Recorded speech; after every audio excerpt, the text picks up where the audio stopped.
Court will sentence you to 17 years in Florida State Prison, followed by 5 years of reporting probation. Special condition of that probation, you will have to go a mental health evaluation. 17 years. The girl who got that sentence was 18 years old. She had no criminal record, not one arrest before this. And when the boy she stabbed was lying on that concrete, she didn't run. She called 911. She stayed with him. Her lawyer says she tried to stop the bleeding. She told police it was an accident, horseplay that went wrong. December 20th, 2024, Miami, Florida. An apartment complex in Little Haiti near Northwest 6th Court and 61st Street. Yahkeim Lollar, 17 years old, a running back at Miami Northwestern Senior High and a straight A student. Everybody who knew him called him Keimo. One stab wound to the chest on the 3rd floor of the parking garage of the building where he lived. 5 days before Christmas, there was a security camera in that garage. It recorded almost all of it. Almost. But none of this actually started here. Hey everyone, please like and subscribe before we continue. Now, let's get back to it. If you went to Miami Northwestern, you knew Keimo. He played running back. He carried a straight A average. He was the kid teachers pointed at when they wanted an example. Keimo was a fun-loving guy. He loved his family and his love his PlayStation, and his passion was football. And he just didn't deserve what he got. A friend who'd known him since middle school said Keimo couldn't go a day without being happy. His mother, Natalie Jean, said what most mothers of honor students say, a good kid, an athlete, a future. She would spend the next year and a half repeating it to reporters because she had to. And he had a girlfriend, Jahara Malik. The Miami Herald described them as on again, off again. By the time it was over, most outlets were calling her his ex. Both of those descriptions are correct, depending on which week you're asking about. That's the kind of relationship it was. Malik was 17 too. According to her arrest report, she had no priors, no juvenile record, no prior arrest, nothing. 2 teenagers in the same Little Haiti neighborhood in a relationship that kept ending and starting again. Now, according to Keimo's mother, the argument on the night he died started because he told Malik he didn't want to be in the relationship anymore. That's her account, given to reporters. It's the closest thing there is to a public explanation for what set that night off. A 17-year-old boy ending a relationship. That's the whole trigger. 3rd floor, concrete, fluorescent lights, painted numbers on the floor. What happened up there is on video, and prosecutors played it in open court 16 months later. The camera shows the two of them running around the stairwell, running, chasing each other, not squared up, not circling, not the body language of 2 people in a standoff. If you were watching that footage cold with no idea how it ends, you would call it playing, and then they move out of the camera's view. The next time they're in frame, Keimo is on the ground, bleeding from his chest.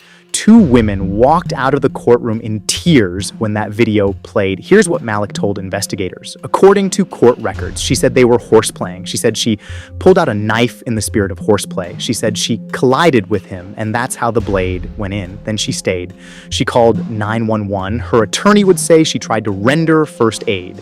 She was still there when police arrived. Miami officers and paramedics found Keimo stabbed in the chest on the 3rd floor. He didn't survive. Take that account on its own terms for a second, because a lot of people did. 2 teenagers messing around at night. One of them does something stupid with a knife. It goes wrong in a way neither of them could take back, and she panics and calls for help and tries to keep him alive. That story explains almost everything in this case. It just doesn't explain what a police sergeant testified to 16 months later. Jahara, don't. 2 words from a 17-year-old boy recorded in the last minutes of his life. People don't say don't during horseplay. They say it when they know what's coming. That night, police took the 17-year-old girl in for questioning, and then they let her go home. No arrest, no charge, nothing.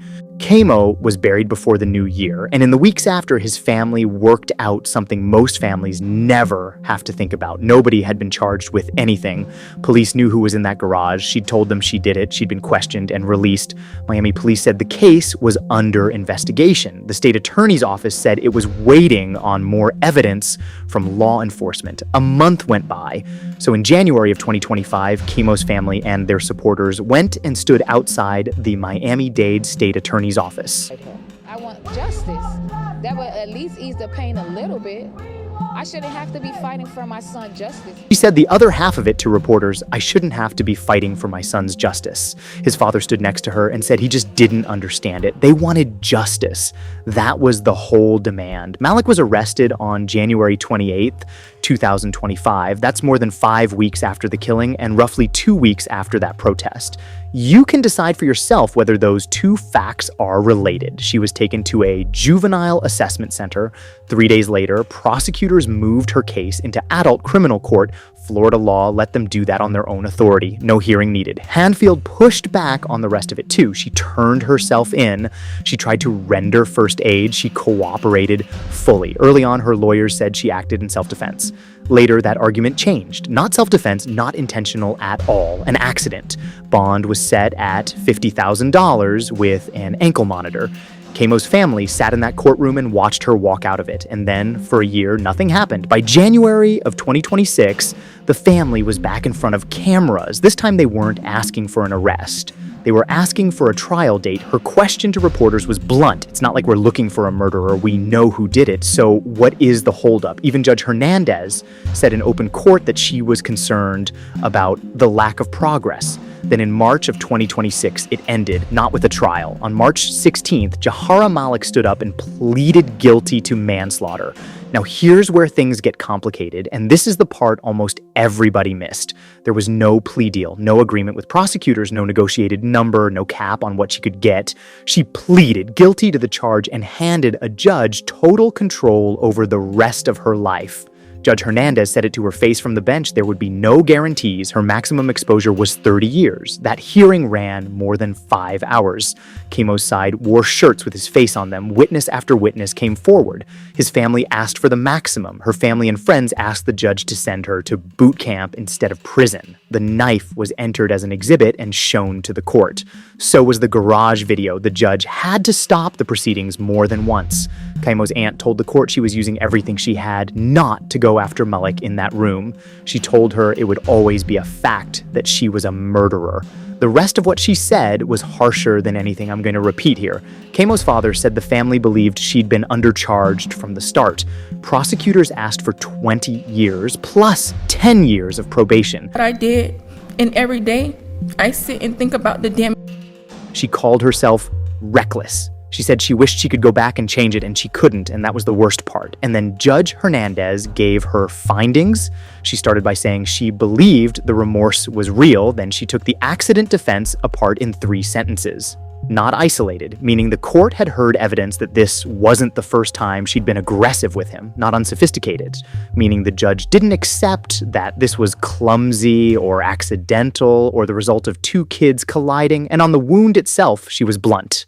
It took so much force that it could not have happened by mistake. 17 years in Florida State Prison, 5 years of reporting probation after that, a mental health evaluation, and one more condition. Every December 20th, for as long as she's on probation, she has to sit down and write a letter acknowledging what happened and reflecting on the damage she caused. Every anniversary, for 5 years after she walks out, Malik's relatives left the courtroom crying. Her uncle said the court never accounted for the fact that she was a child when it happened. Let me just tell you what I think. 2 things in this case are true at the same time, and both of them should bother you. The first is that a mother had to organize a protest to get her son's death charged. A 17-year-old was stabbed in the chest in his own building. The person who did it told police she did it. 5 weeks later, still nothing. The charge came about 2 weeks after that family stood outside the state attorney's office holding signs. I don't think that's a coincidence. No parent should have to hold a demonstration to get a prosecutor to move. That family did, and it worked. And the fact that it worked is the problem. The second is that Jahara Malik was 17 with no record, and Florida made her an adult in 3 days. Her lawyer wasn't wrong about the law. A prosecutor in that state can direct file a 14-year-old into adult court alone without a hearing. I'm not telling you she deserved to walk. She pleaded guilty. A judge sat through 5 hours of evidence and found this wasn't an accident and wasn't the first time. That finding came from the bench, and it stands. What I'm telling you is that a system that takes 5 weeks to charge a confessed stabbing and 3 days to decide a child is an adult isn't moving carefully. It moves when it gets pushed. And here's the part that has nothing to do with any of that. Two teenagers went down to a parking garage to argue about whether they were still together. That's the most ordinary conversation there is. Millions of them happen every night in cars, in bedrooms, on front steps. This one had a knife in it. And once a knife is in the room, nobody in that room gets to decide how the night ends anymore. Keimo Lollar is dead at 17. Jahara Malik will be in her mid-30s when she gets out, and for 5 years after that, she'll spend every December 20th writing a letter about a boy she killed when they were both children. Her uncle said the truest thing anybody said that day, and he said it on the courthouse steps. In situations like this, both parties lose. That's it on tonight's episode of Consequences. Remember, these are real stories and real outcomes. Drop your thoughts in the comments, subscribe if you haven't already, and I'll see you in the next one.